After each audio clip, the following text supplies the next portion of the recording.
Okay, here's my sound preferences. I like a variety of different tunings, but really what gets my juices flowing, starting from the lower octaves, is in the bass. I like my bass punchy, tight, fast with a kick. I like a little bit of energy down there, maybe a little bit of warmth, but not too much getting into bass bleeding. It's got to have enough weight to make male vocals, make piano, cello, percussions, have the right tonality.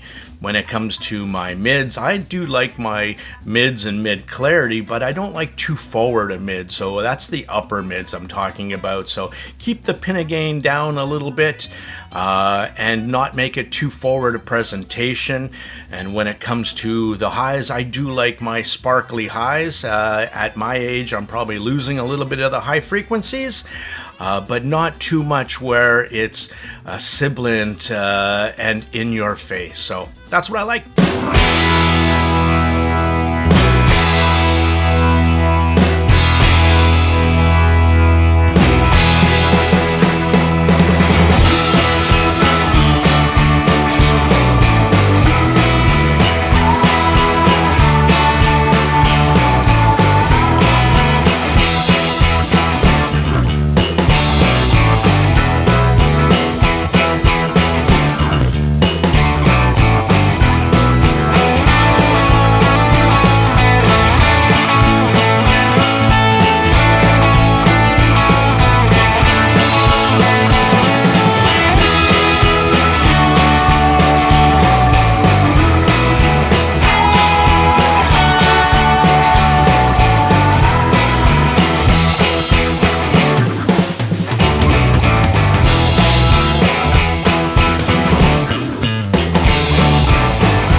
Couple short ones today.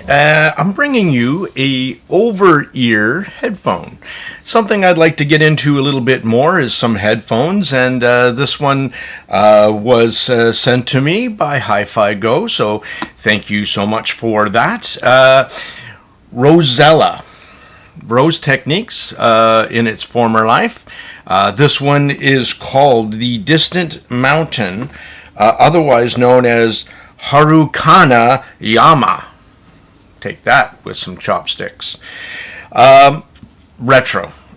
First of all, box and unpackaging is very nice. $65 to $69 US, whether or not you choose to get the optional 3.5 to USB-C adapter, which is very nice, actually, very soft, and looks like the braided fabric, so it was very durable. So other than that, like the packaging and everything is worthy of the price.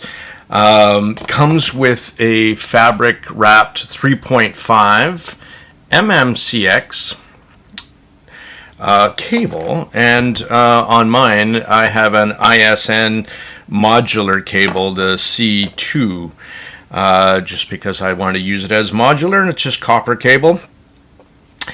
These are very nice build, fit, and finish. I really do love the retro styling. Everything about this headphone for me was winner chicken dinner, except for the one big thing, which I'll talk about, which was the sound.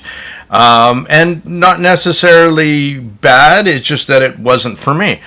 So I talking about the build and the look and the finish and everything, I think ROSESELSA did a fabulous job. It does feel solid. It's fairly, well, for me, it's very lightweight. Over ears, for me, I don't like as much as I do, or on ears, I should say. I like over ears, so too much pressure on my ears after a little while, it starts to hurt. That's a me thing, not a you thing, maybe. And some people really love kind of the semi, kind of open back design of this, even though they're quite isolating, which is what I found that was kind of different. I wasn't expecting that. And they don't leak a whole bunch of sound either when you have them on to distract other people. So I thought that was also quite nice. This 40 millimeter driver in here has some bass, and we'll talk about sound in a bit. Now, the last thing I'd like to say is that you can get this in two retro colors. This lambskin headband comes in either black with black foam pads, or this kind of retro brown. And I think that's if you're going retro style, the lambskin brown is where you go. So let's talk about sound. They sound bigger than they look. I'll put it that way.